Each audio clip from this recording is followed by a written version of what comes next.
Okay, so maybe we can start. Tonight I have been asked, somebody asked me to ask about a particular topic, and they asked whether I can talk about the Buddha's advice to lay Buddhists. What kind of advice the Buddha would give to lay people. This question came from one of the members of the Buddhist Society who lives in India. And this is one of the kind of things I like about this Buddhist Society, is that we are so kind of everywhere. It's really nice. And you get a question from India, which is the homeland of Buddhism, right? And by the way, Venerable Nibbutto here is also from India originally, which I think is really nice. It kind of ties the Buddhist world together in a very beautiful way here. So he asked me to talk about the Buddha's advice to lay people. And of course, I'm very happy to talk about that. I love to talk about the word of the Buddha, because I think the word of the Buddha is so profound, it is so well spoken, it is in fact so simple, right? Sometimes people say, oh, I can't understand the sutras, they are too kind of profound or whatever. I prefer to listen to talks and, read the books of Ajahn so-and-so, Ayya so-and-so, Master so-and-so, Sayadaw so-and-so, and all these kind of things. But for me, the word of the Buddha is by far the most clear, the most consistent, the most coherent, the most easy to understand of any contemporary or other teacher. And that's why I find it so, that's one of the reasons, many other reasons as well, why I find it so inspiring to actually have a look at the word of the Buddha. So what is the Buddha's advice to lay Buddhists? And of course the first thing that we have to talk about is there really any distinction between what the Buddha talks about to lay people and what he talks to monastics? And if there is a distinction, what is that distinction in particular? And of course the reality is that the Buddha's teaching, which is an understanding of reality, the way things really are, how to find happiness in the world, how to overcome suffering, etc. The basic principles of that are exactly the same, whether you are a lay Buddhist or a monastic, right? Doesn't really make that much difference, because the world functions in a certain way. And if you are a person, you have a mind, you have your problems, you have your happinesses, then of course you have to operate in the same way, regardless whether you are a lay person or a monastic. So essentially it is the same teaching. But of course there is a distinction, and the reason that there is a distinction is because there is often a difference in commitment, right? Hopefully most monastics are more committed, the average monastic hopefully more committed than the average lay Buddhist. But that is really the only distinction. And because of that distinction, what you find in the suttas, in the word of the Buddha, is that the word of the Buddha tends to be, to lay people, a bit more on basic subjects, right? Not kind of the highest kind of insights very often, or the deepest kind of meditations, but often a bit more basic subjects. But occasionally you find that there is one, a certain layperson who has reached some very high meditation state or whatever, and then you actually find that even to lay people occasionally, you find that the most profound topics are actually taught. If there are someone who is very committed, someone who is about to die, someone who is ready to see something profound on the Buddhist path. So it's all there in both camps. It's just a matter of degree, right? So whether you talk to lay people or monastics, it's very, in a large sense, to a large extent, very much the same thing here.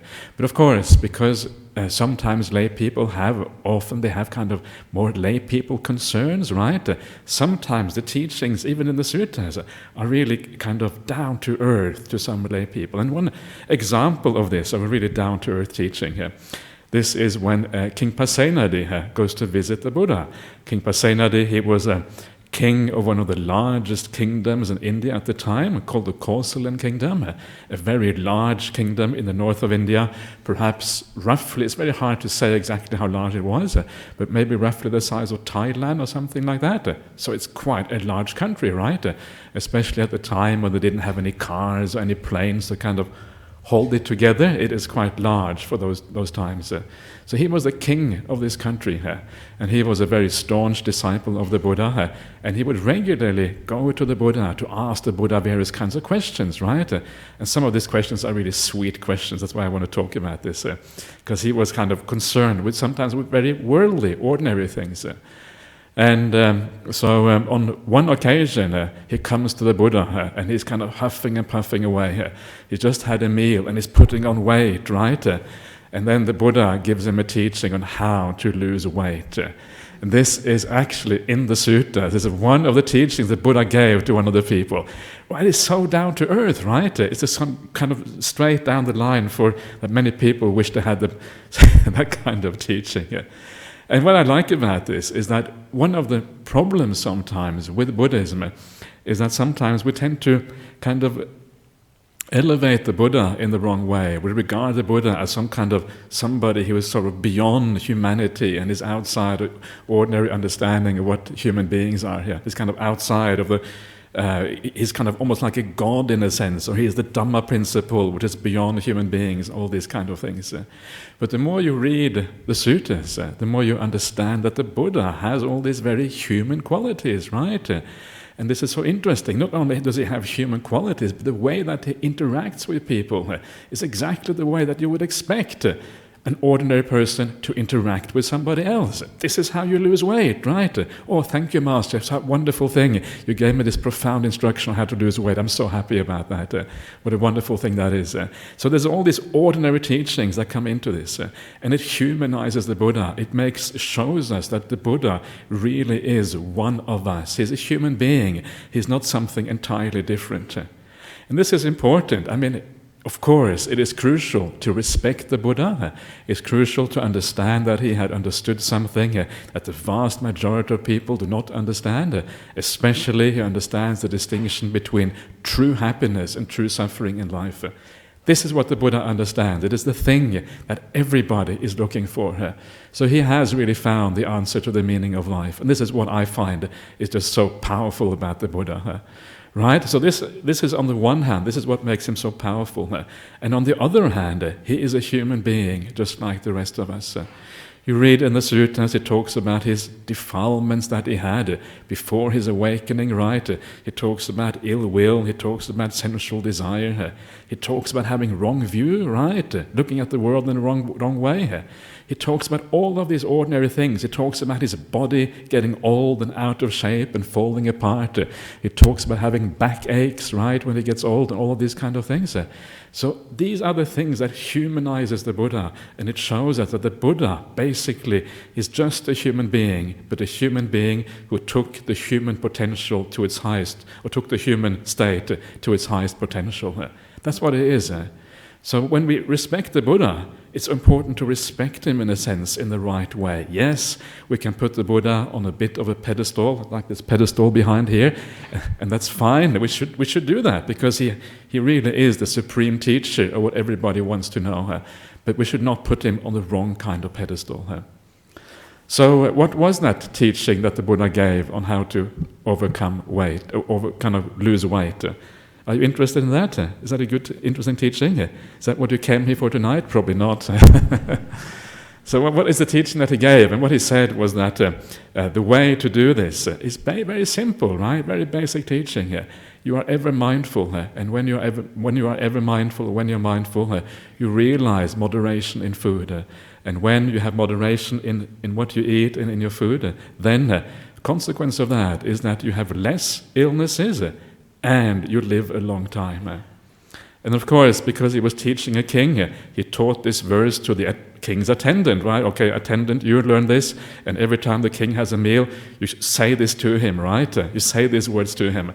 It's easy to be mindful, right, when somebody tells you exactly what you have to do. So this is kind of the advantage of being a king. You have a special man just to tell you how to kind of lose weight. But it's interesting because it's so simple. It's just about being mindful and remembering some very basic instructions.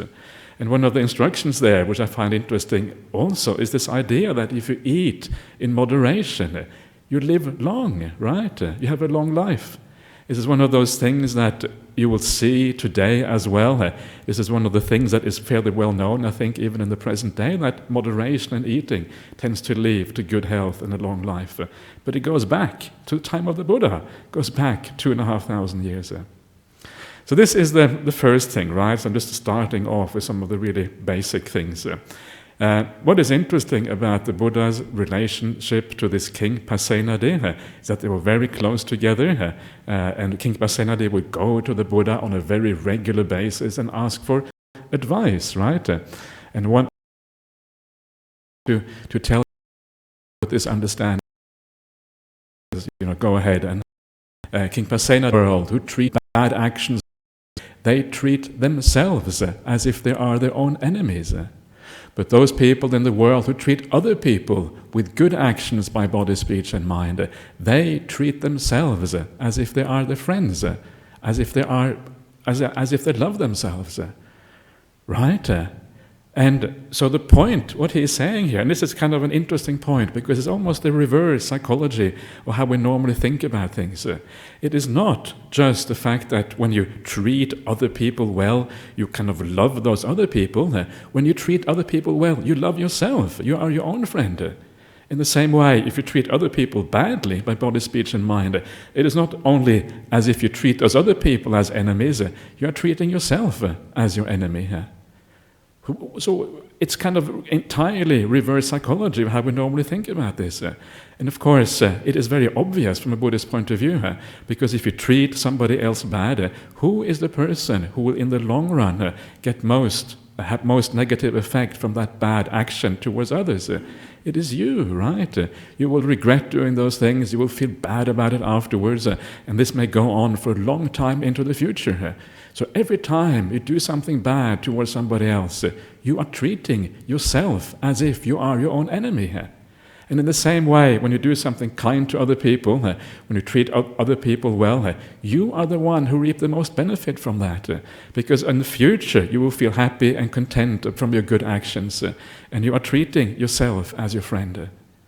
So remember that, right? It's a very powerful, very simple teaching here, that when we treat others badly here, it is not them that we hurt the most. The person we hurt the most is ourselves.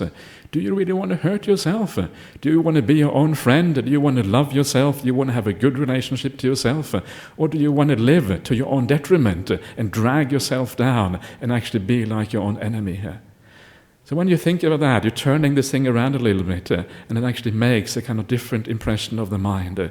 Be kind, because being kind means being kind to yourself, not only to the other person. So I like these kind of little things, that kind of reverse psychology in a sense, that turn things up, turn things around. And there is another teaching by the Buddha, also to lay people. This was not to King Passana on a similar, which is nice and complementary to this one here. And that is the idea of how, as a layperson, one should use one's wealth, right? Whatever money, whatever assets we have, how should we use that as a layperson? What is the right way? As a monastic, okay, we also use our assets in a similar kind of way, but it's a bit more limited, right? I haven't got that many assets. I've got this robe here, and this sitting cloth, and a few things like that, but not much. So how do we use our assets as lay people? And the answer that the Buddha says, and again, it's I think a very nice answer. It's very different from how we are normally taught to think about this, perhaps especially in the Western culture. And the Buddha says, the first thing you do with your assets, you have probably worked hard, most people work hard in this life, right? And you build up a certain amount of money and assets in your own life. And then, how do we spend that? And the Buddha said, the first person that you should make happy and who you should look after when you have enough assets is yourself, right? That is the first person. So when you have and it's a foolish person who doesn't actually spend a certain amount of wealth on themselves to make themselves happy. And then, once you have made yourself happy and pleased, then of course you should make your parents happy and pleased, your wife or husband and children, your other family members, and of course also those people who are, in a sense, maybe employees in your families, right? In those days they had kind of extended families with lots of employees in the family, people who were, servants and workers and all these kind of things. So that is how you use your money. First yourself, and then going down, gradually down, to those people who are closest to you. And then the last place where you use money according to the ancient suttas is for charity. So once everybody has kind of, everybody is reasonably happy, you also use a certain amount to charity here. In those days, that usually meant giving to ascetics, people who lived the ascetic life. That's usually what it meant in those days. So it's beautiful because it is, when you think about it, it's actually quite logical. Right? We are closest to ourselves. If we really love ourselves and look after ourselves, of course, we should look after ourselves also in a way we use our own money and use our own wealth. Then those people who we also love and who are close to us, our family members or whatever, we look after them. And in this way, you go down the line to all the people who mean something in your life. And eventually, you look after other people as well. It's a beautiful way of thinking about life. But of course, it needs to be a balance between these things, right? You don't use everything on yourself. You find this nice balance in how these things are done. And in this way, you live well in this sense. So that is there's some basic things on how to create happiness for yourself, etc., and how to think about ideas such as morality and things. Now there's another time, I'm going to come back to this King Passana again, because there is a whole chapter of suttas, of discourses, where King Passana is talking to the Buddhas, about 25 little discourses. And if you ever want to check it out, it's in a collection called the Connected Discourses of the Buddha, and you find all these conversations between the Buddha and King Passana. So on this one other occasion, he goes to the Buddha and he asks the Buddha, what is, Master, what is the one thing that leads to happiness, both in this life and in future lives? Right? If there's one thing you want to single out as the most important thing that leads to both happiness in this life and in future lives, what is that? He asked the Buddha. And the Buddha replies that one thing is appamada, right? Okay, I promise to translate this, otherwise you're might be in trouble. Appamada is the Pali word, and that Pali word means something like heedfulness, right? To be heedful means to be careful. It means to be circumspect. It means to consider things, think about things, reflect on them before you actually act. That's what heedfulness means, right? So the one thing which is at the base of everything else, says the Buddha, is this idea of heedfulness, appamada in Pali here. And if you know the suttas fairly broadly, you will know that this is actually in many places, this is said to be the foundation for the entire spiritual practice, entire spiritual life. Because unless you consider things carefully, unless you stand back and think about things properly, unless you are a little bit reflective about your own life, right? You're not going to go anywhere because you don't really reflect, you don't consider what is really important in life, what truly makes people happy, what is really going to be beneficial. You have to have that reflection in life, otherwise you're not going to go anywhere at all. So it's fairly obvious that is the case once you realize that. So what are in particular the things that we are supposed to be appamada or heedful about? And this then comes to the other thing, which is, I think, a very important teaching to the Buddha, to lay people, to lay Buddhists generally. And there's two things that the Buddha emphasizes usually in the suttas to the lay people. And one is generosity, and the other one is morality. Right? And sometimes when you say to people, this is what the Buddha emphasizes for the lay people, and people say, we feel a bit shortchanged. We want to hear the higher teachings as well. We don't want to hear about generosity and morality and all these things. But I think this is really underestimating the power of these these more basic factors on the path. The power in terms of their scope, their width, in terms of their profundity, right? Once you understand the scope and the width of things like generosity and morality, then you start to practice these in a slightly different way from what you're used to. So these things are actually very important. They're not kind of basic things that you kind of get out of the way and then you move on to the higher things in Buddhism. These are actually fundamental things. So take something like generosity, right? What does it actually mean? And first thing I should say is that these things are not just for lay people. It's not as if, the the lay people are kind of really generous and the monastic community is really selfish or anything like that.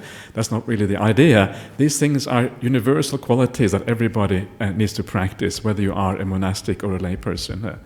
But the idea with these things, the idea with generosity is that it is something that opens your heart up, it opens you out to a sense of kindness, a sense of metta, of loving kindness, of compassion to all beings around you, right? If you are generous, it takes a certain perception of others, it takes a certain willingness to share what you have with other people, and that kind of opens you up in a very beautiful way.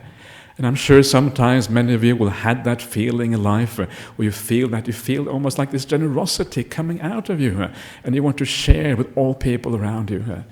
And if you know that feeling, you know that it is a very beautiful feeling. It is a feeling where the mind is very pure, the mind is very beautiful, there's no hostility there, there's no selfishness. It's a very expansive kind of mind state, right?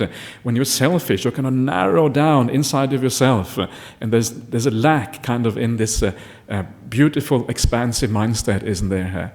And then when the mind expands and it takes in all other people, then you feel a powerful inspiration, a powerful sense of something very beautiful happening inside of you. And you know, if you are sensitive to that, you know that this is precisely a spiritual state of mind. This is the kind of state of mind you know that anyone who practices the spiritual path would be recommending, because you can feel there's something both powerful and beautiful about that. And of course the point here is that if you want to go further on the path, if you want to be more serious about meditation practice, you want to come and do a meditation retreat at our wonderful Jhana Grove Meditation Center or whatever it is, then you recognize that this kind of quality is really the foundation for meditation practice. If you haven't got this open-hearted, open-handed feeling whereby you want to really be generous with the whole world, if you have more like a stingy feeling inside, it's not going to work. But the more open-hearted you are, the more open-handed you are, the more willing you are to share and give to all beings around you, that is the kind of mind state that makes meditation possible. In fact, the Buddha says that. He says very specifically that if you have this state of mind, that is when also you have access to the really deep states of samadhi, the really deep states of meditation practice that this path promises you. Right? So generosity is about developing this kind of mental attitude, this way of looking at the world. And it doesn't have to do so much with kind of, if you like, the size or the amount or that kind of thing, or how much you give and these kind of things. What it has to do with is a general state of mind that you carry with you in ordinary life.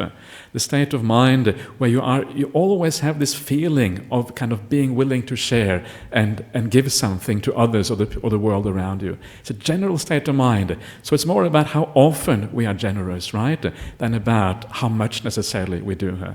This is, I think, very important aspect of this thing we call generosity here.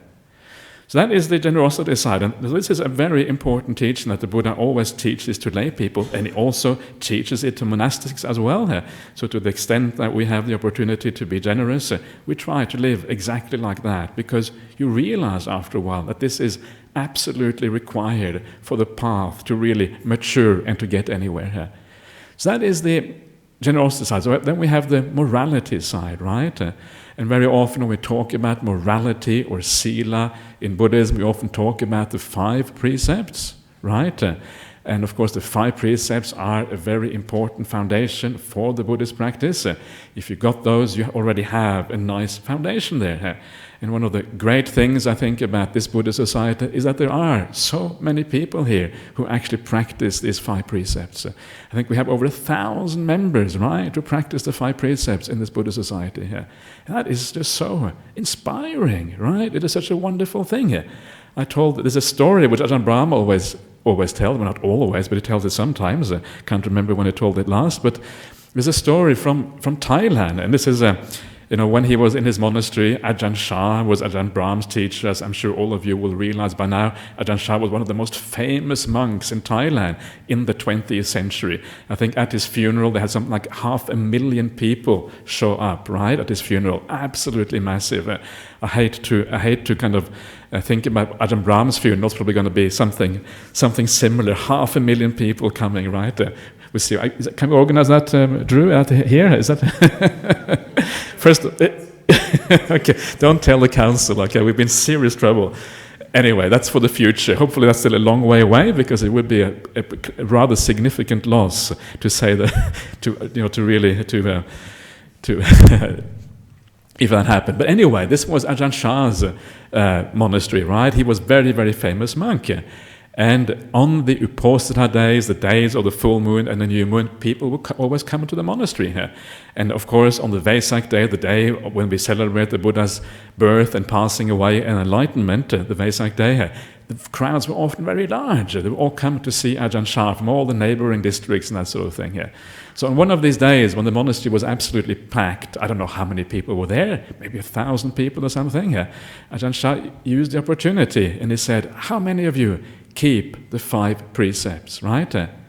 And then he looked around, 1,000 people, right? I mean, this crowd here is small today compared to 1,000 people. So 1,000 people out there. And he looks out and he sees 2 people put up their hand, keeping the 5 precepts. And the rest are kind of looking a bit sheepishly, looking down on the ground, right? Feeling a bit bad about this. 2 people, right? This is in the heart of Thailand, one of the best monasteries in Thailand. And yet that was the kind of standard that often lay people would have at that time. And now here we have the Buddha Society where over 1,000 people keep the 5 precepts. It's a wonderful thing, and sometimes people don't appreciate enough how wonderful and how marvelous it is that we have so many people who are so committed to the Dhamma, so committed to practicing in the right way. And not only here in Perth, but overseas as well, people who are part of this.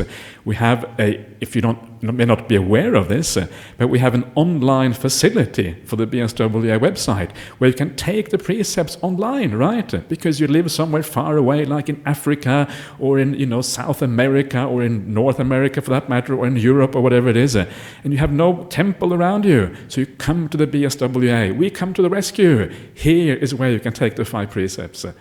Beautiful, right? So you come here online, do it kind of in cyberspace, take the 5 precepts. It's all the same thing anyway. What a wonderful thing that is. But, and this is kind of the point here, it is not really enough, right? It's wonderful, but it's not wonderful enough. You can be even more wonderful than just keeping the 5 precepts.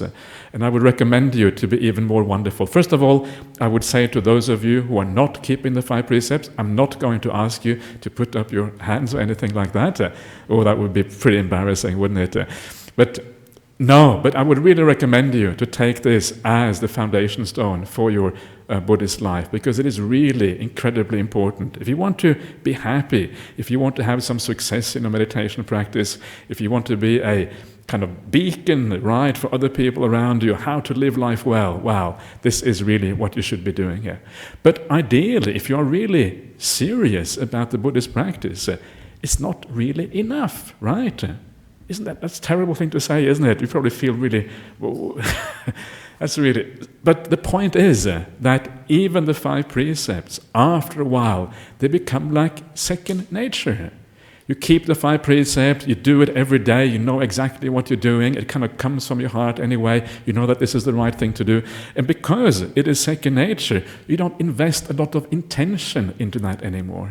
You don't invest intention and your will, if you like, your volition into the idea of being kind and being caring and being compassionate and being good to the people around you. And because there isn't that intention there, it means that the amount of good karma you're making, it is still great, but it's not as good as it could be. And you start to realize the limitations of these 5 precepts. They are great as a foundation, but if you're really serious and if you really want to go further, you have to actually go beyond that. And of course, we know that the Buddha talks about things like right speech, right? And right speech is one of those areas that are very difficult. to speak in a way which unifies people, brings harmony in the community, speak in a way which is gentle rather than harsh, speak in a way which is meaningful rather than speaking things which are just idle chatter and all these kind of things. These are the things the Buddha talks about, and these are the areas where we all can kind of do something to improve, to lift our game a little bit further.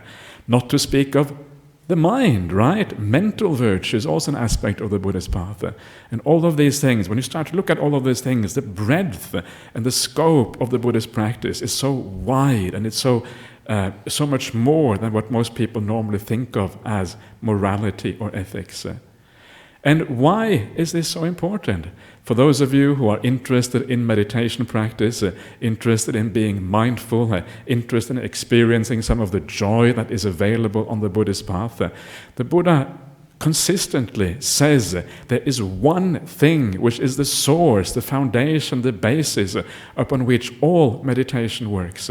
And that source, foundation, and basis for meditation is sila. The Pali word sila means precisely morality, but morality in this very broad sense, right? You could call it character development, if you like, whereby you change your character to lift it up and to make it something more beautiful and something more wholesome in a sense. Your entire attitude to the world changes. You have more compassion, more understanding, more love for the people around you. It's not just external, it's in your heart. Your very heart is changing. This is what this is about.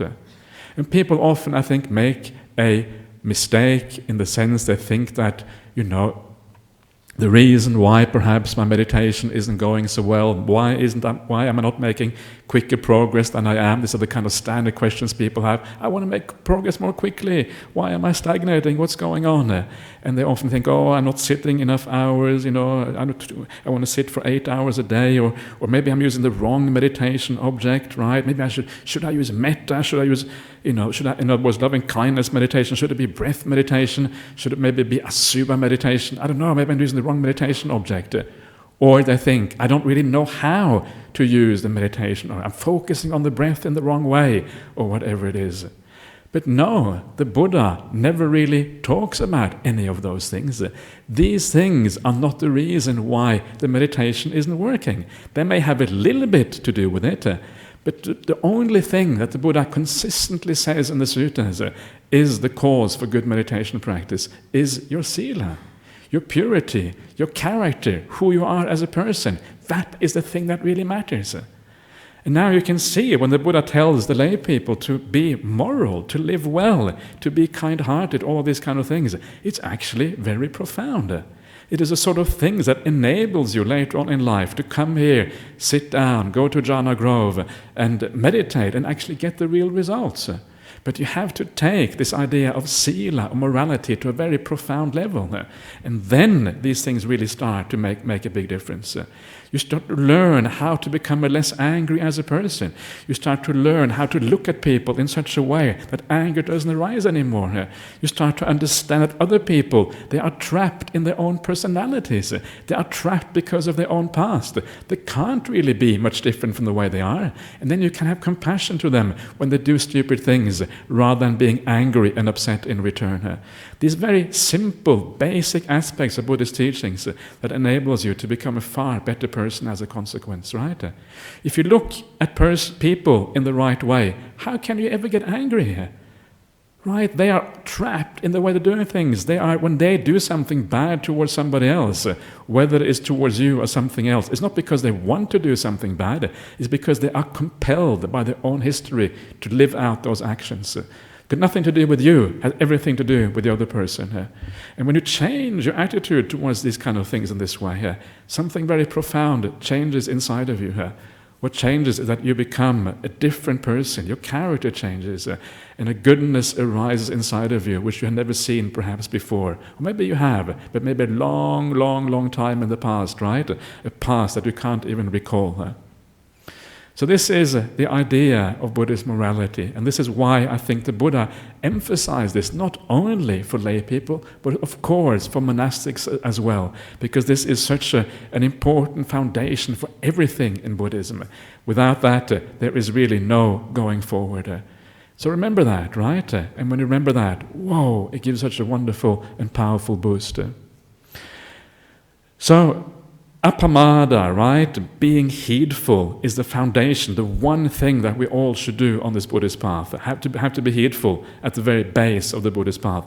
From that heedfulness comes a morality and generosity, because we understand the power of these things. But how can we be heedful? This is the other interesting question, right? It's easy to say, be heedful, but sometimes we just forget. Sometimes we haven't got the mindfulness. Sometimes we just don't know what's happening around us. We're kind of walking around in the fog of life, thinking about things, and suddenly something comes in from left field, right, and bang, it hits you, and then you react to it because you don't actually have the mindfulness to do that. So how can we establish that heedfulness in our lives? How can we be careful and make these things work for us in the right way? That's pretty important, isn't it? It's really fundamental.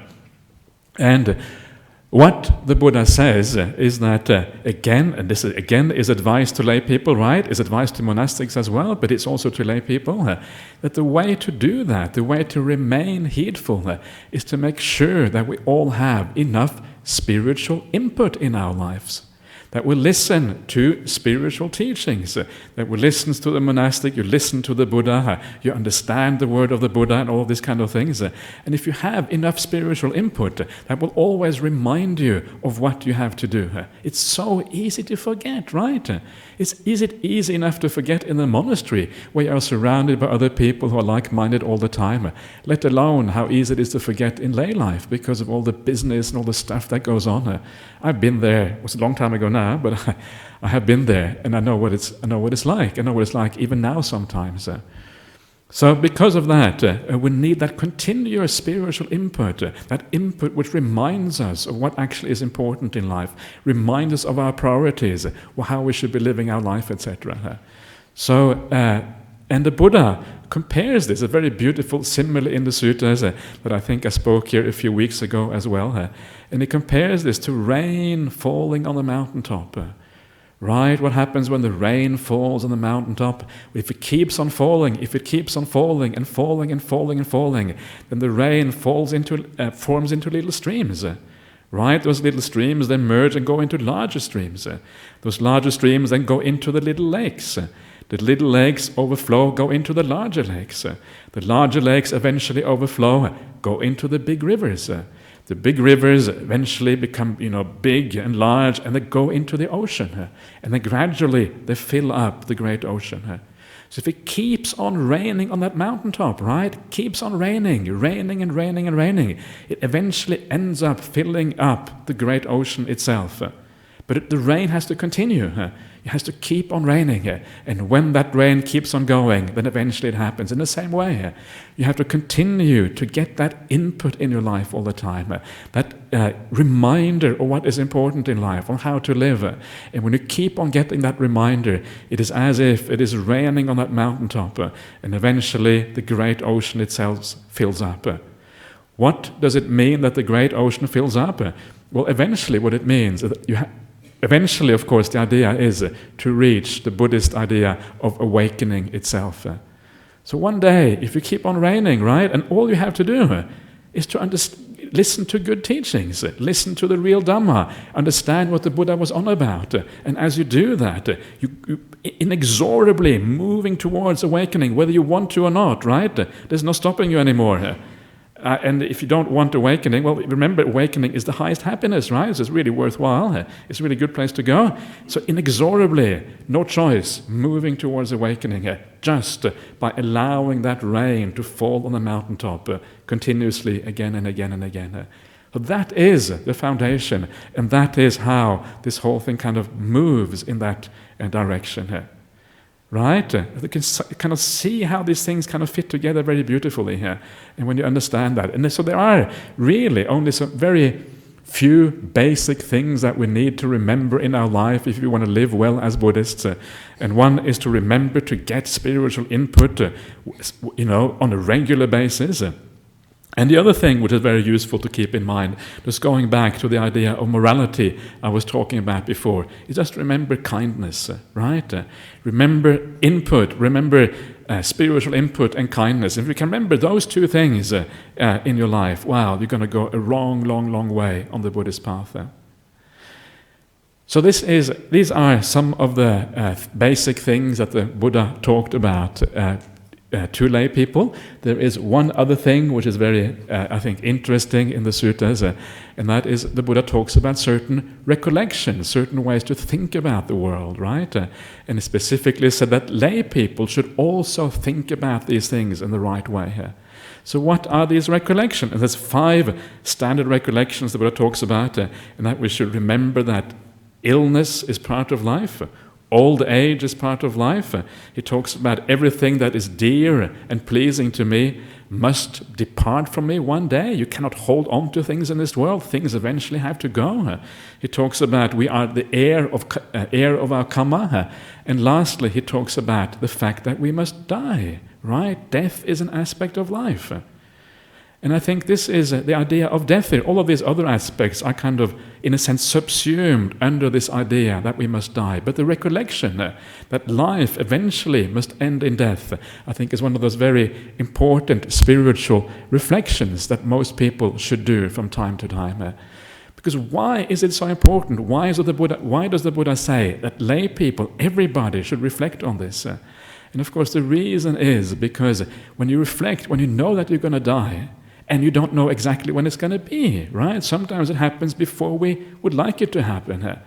When we remember that, what it means is that we start to prioritize different in life. When we remember that we're going to die, remember that there is a bigger picture at stake. There is a larger thing going on. It is not just this narrow little existence that we have here. There's a much bigger picture that we have to look at.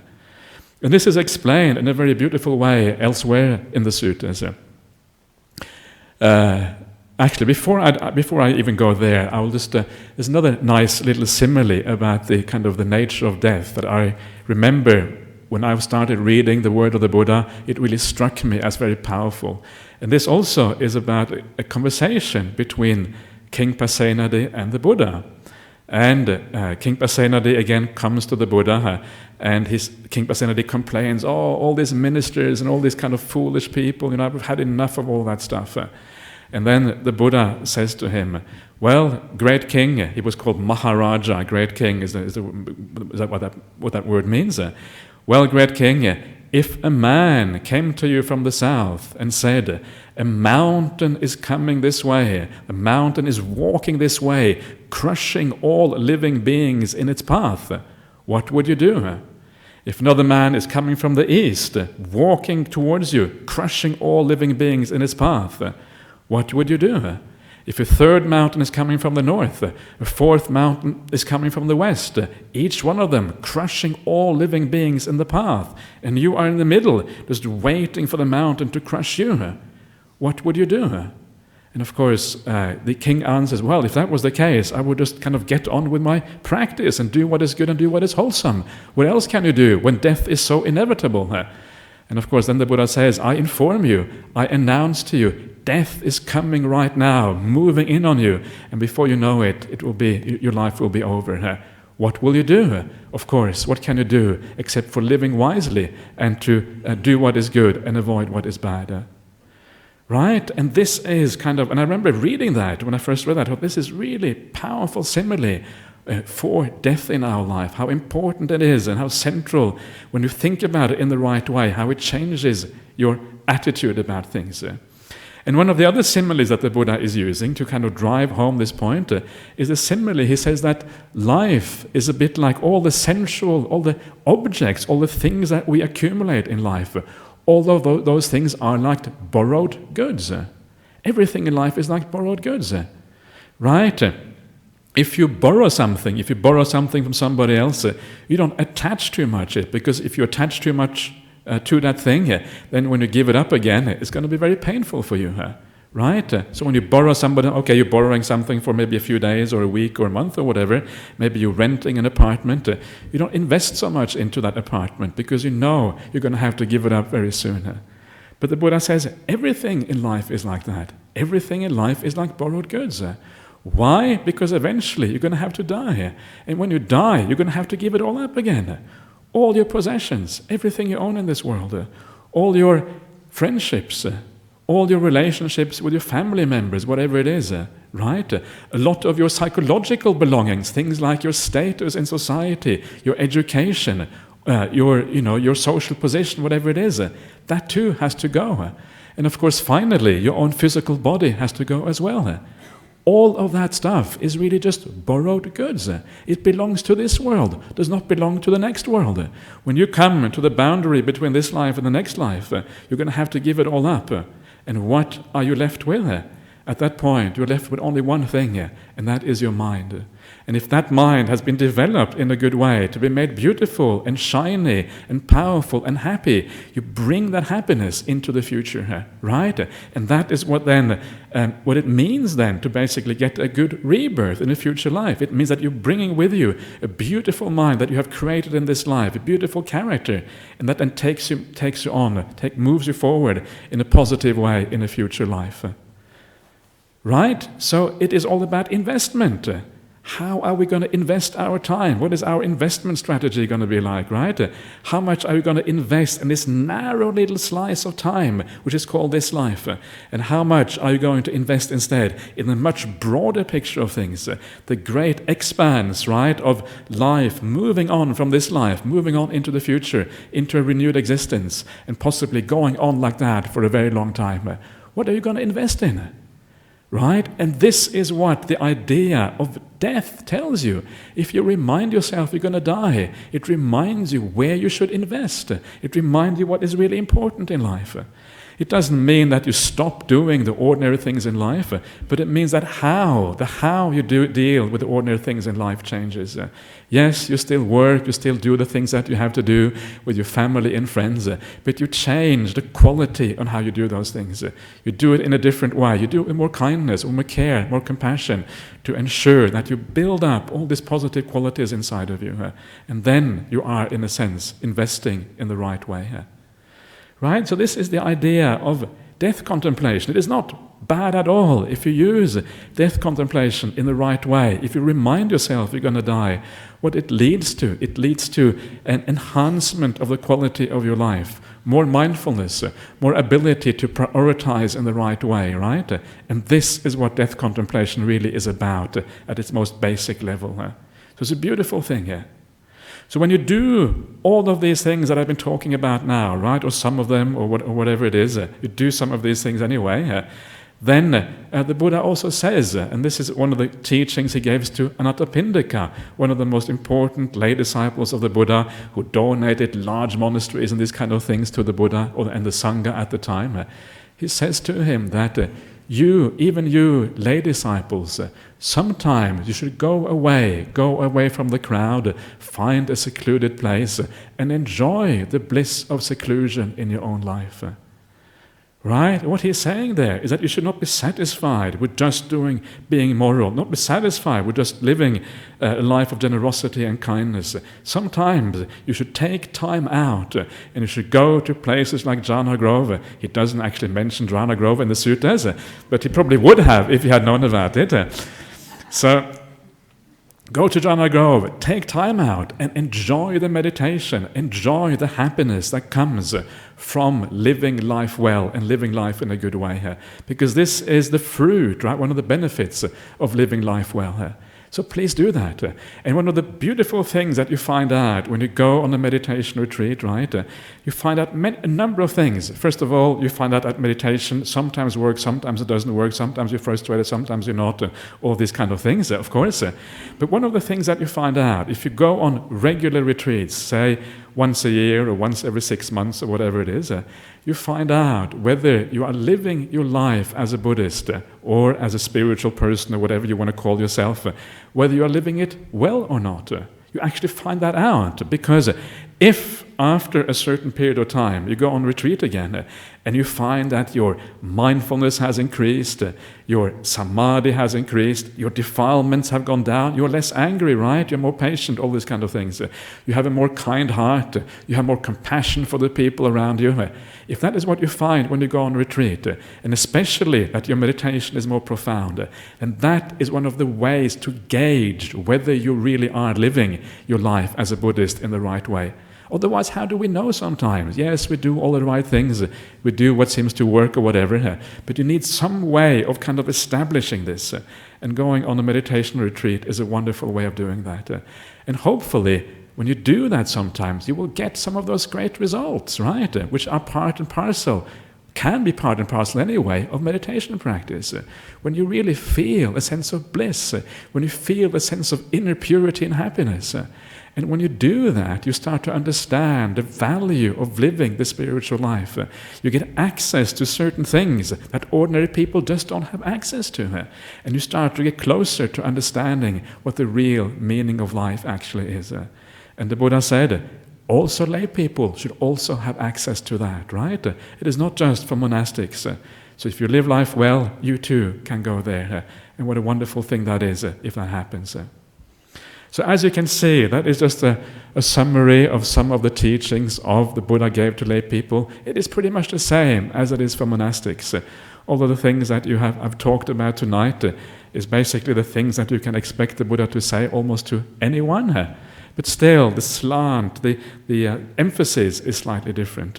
But that is really all there is to it. Otherwise, it is all there, and everything is there for you to enjoy, right? So practice in the right way, and you too can take part in these amazing and wonderful things that can happen on the Buddhist path. Okay, so that is the talk for tonight.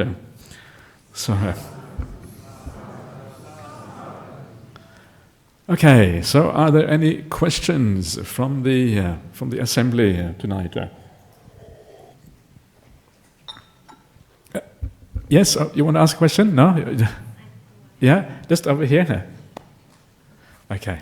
Yeah, so I was just thinking about how being compassionate to other people and being a lay Buddhist, then there's a lot of friends. I have a lot of friends who are not Buddhists or have exposure to Buddhist teachings. Yeah. But I think that they can get a lot of benefit from it. But it's very hard to come into people, like the same as how people feel uncomfortable when they got told about Christianity, God, and so on and so forth. Okay. And there are people who are uncomfortable to, we tell this will be good for you. So what's something we can do? Don't tell them it's good for. Tell them it's fun, right? When you come to Dhammaloka Center Friday night, it's a kind of Ajahn Brahmali is really good at this because it makes it very entertaining. He said, if you want to hear some good jokes, come to Dhammaloka Center on Friday night.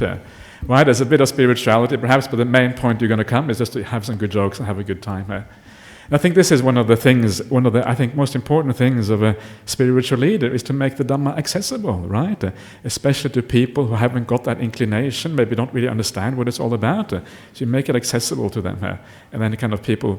So it's about the packaging is very important, and then as you give the right packaging, the spiritual input is also there. According to Ajahn Brahmali, there was a famous Tibetan monk many years ago who said something to the effect that the way to teach the Dhamma is that you make people laugh, right? And when their mouth is agape, you throw in the pill of wisdom. That was his idea of teaching people, right? And it's quite nice. I think there's something to that, You make sure people have a good time. Spiritual practice should not be a torture. It should actually be something to make you happy and feel good. That's the whole point of this. Sometimes people think that spiritual practice or religion is somehow kind of, is some kind of, restraint on you or something negative. You have to really be nice, and you have to be restrained. You have to keep all these precepts and all these things. But the reality, of course, is that if you lead the spiritual life in the right way, it is the exact opposite of that. It's about happiness and joy and about all the good things. Who doesn't want that? Everybody wants that, right? Sometimes people just don't know where to get it, and that's the problem. Okay, anyone else wants to say anything? Okay, very, very contented assembly tonight. Okay, good. So we'll stay with that contentment. That's great. Okay, thank you all.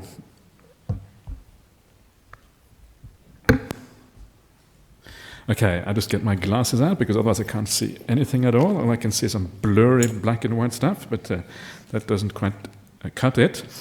So, okay, the first question is from Joris. Could you elaborate on solitude as a lay devotee? In the Ovada Patimokkha, it says to dwell in seclusion. Okay, I really enjoy solitude, but find it hard to integrate in modern Western society here. That's great. If you like enjoying solitude, that's wonderful. The vast majority of people don't enjoy that at all. So you are already way ahead of everyone else pretty much. So what a great thing that is that you like solitude. So the way to do that, of course, is to understand that you have to do your things in ordinary life. Life is complicated. Life has a lot of things, demands on you, responsibilities that you have to do. So you do those, and then you take the opportunity to go into solitude whenever you get the opportunity. That is really the way to do that. And what you will find is that the better you are at dealing with your ordinary life, the better you are at being kind and compassionate to the people around you, the more you will enjoy the solitude. It's a weird thing, right? But the people who have a hard time dealing with people around them, who don't really have that kindness and compassion perhaps to ordinary people, when they go into solitude, it doesn't really work because their mind is the wrong place. But when your mind already has been developed in the right way in ordinary life, that's when solitude becomes incredibly powerful. Because you take that sense of goodness that you have inside of you, you take it into the solitude, and that's when it gives good results. So take the opportunity and come and stay in a monastery. Go to a retreat center. Go to these kind of places where you have the opportunity to do these kind of things. And then maybe you can take a year off, right? Take a year off somewhere. And then maybe go and stay in a monastery somewhere, a nice monastery, which is like a forest monastery, and just enjoy as much solitude as possible. These things are possible. Or maybe you should ordain. I don't know if you can ordain. That's a nice way to get heaps of solitude. As a Buddhist monk, I can pretty much get as much solitude as I want, pretty much. Well, except, when you have to travel and teach and that kind of stuff. But you can get a lot of solitude in the monastery here. In our monastery, actually, we have like a roster. If you want to go on retreat, you just put your name on the roster, go on retreat anytime you want. That is how our monastery works. So that's pretty cool, right, if you like solitude here. So ordaining is not a bad idea at all. I can recommend that, especially if you like solitude. Okay, so good luck, Joris. So the next one is Ang Wei Trung from Penang in Malaysia. How should a layperson find security during old age, especially when one is single? There is no offspring to look after you. Okay, so how do you find security in old age when you are single? And of course, the best way to find a security is always in just practicing in the right way, living life well. The real security is the psychological security that you have inside of yourself. That is what it really is about, right? So just keep on doing those Buddhist things that actually lead to that inner psychological security. And even if the external security isn't there 100%, it's a bit dicey, a bit uncertain, at least you have the inner wealth of the heart. And the inner wealth of the heart, that is far more important than the outer wealth. So live according to your means, live in the right way. I mean, I can't tell you exactly how to deal with the kind of financial security and these kind of things, but if you live the right way spiritually, I think you have done the most important thing in your life. This is really the way to go. Of course, if you are inclined that way, it is possible to go forth as well as a monastic. If you are a staunch Buddhist and you've been practicing for a long time and you feel that monastic life is for you, then of course you can do that as well. It is always a possibility. Otherwise, it is good to be reborn in a country where the social security is really strong, right? So if you do all the right things in this life, you hopefully get reborn in such a country in your next life. So that is one way of doing it. Okay, so third question is from Sofia Antunes. I probably don't pronounce that correctly, but from Portugal. When I do something to try to be kind and generous because I am a shy person, I feel awkward and I feel that people think I am being fake. Can you please advise? Okay, so one of the, I think, important things in life is not to worry too much about what other people think. If you do that, you're never going to get anywhere in your spiritual life. Yes, sometimes people may think you are a fool, even for coming to the Buddhist society. And think, what are you going there for? That's kind of really nuts to go there. What's the point of that? You can have a good time, somewhere else. Let's go to a restaurant or something like that. But the point is that other people often don't know, they don't understand, they cannot see what is going inside of your mind, they don't really understand where true happiness is to be found. So don't worry about too much about other people. Do what is right. If you feel shy about it, then try to find the right way of doing things so that it doesn't make you feel even more shy, right? Because you can get even more shy, it makes it even more difficult. But try to find kind of nice ways of being kind without kind of it disturbing your state of mind. And if other people feel that, again, you are being fake, again, if it happens only occasionally, don't worry too much about it. If it happens a lot, all the time, then there's always different ways of doing these things, different ways of being kind, and just try to find new ways. All you have to do here is really just to investigate what you're doing, investigate your situation. And as you investigate what you're doing, there's always ways and means around these things, these awkward things. But so try do that, and eventually you will find a way. Kindness, generally speaking, in my experience, always is rewarded in the end. It always has a powerful effect. Sometimes people say, oh, I just get used by other people if I'm too kind. But in my life, I have always found that if I'm kind, people respond so beautifully to that kindness. Right? It has such a powerful impact on people. Maybe occasionally people will take it the wrong way, but I just shrug my shoulders. I don't really care about that. It is their problem if they take it the wrong way. But the general result, I feel, is always very, very powerful. So don't give up. Keep on investigating. See how you can do it in a good way, and don't be too concerned about what other people do. And then you will have a long, happy life as a Buddhist. Okay. That is all. Eddie. Oh, Eddie. Okay, yes. Eddie is always reliable for a question. So we get Eddie at the back there. Ajahn Brahmali. Yeah. The Buddha also mentioned that his teaching is timeless. Timeless, yeah. I was just referring to the modern movement, I don't like this, I take this out. I don't like that, I take that out. Or everything. It's not necessary, isn't it? I think it's a good point. The idea that the Buddha's teaching is timeless, and it's not necessary so much to kind of look at the teaching and pick certain aspects and throw away other aspects. But actually to assume that those things that the Buddha taught, there is a complete package, and all the aspects in there are important. And the way I usually recommend people to do, sometimes you might read something which looks a bit strange. Put it aside for now. Come back to it later on. Then it make much more sense again in the future. But don't kind of think it's too easy to kind of chuck out a few things the Buddhists. I don't like the idea of non-self, so I just throw that out. If you do that, you may end up going really far astray as far as Buddhism is concerned.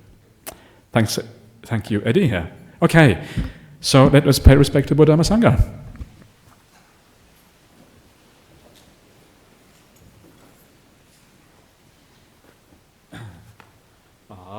Arahang Sama Sambuddho Bhagava Buddhang Bhagavantang Abhivademi Svakato Bhagavata Dhammo Dhammang Namasami Supatipanno Bhagavato Savaka Sangho Sanghang Namami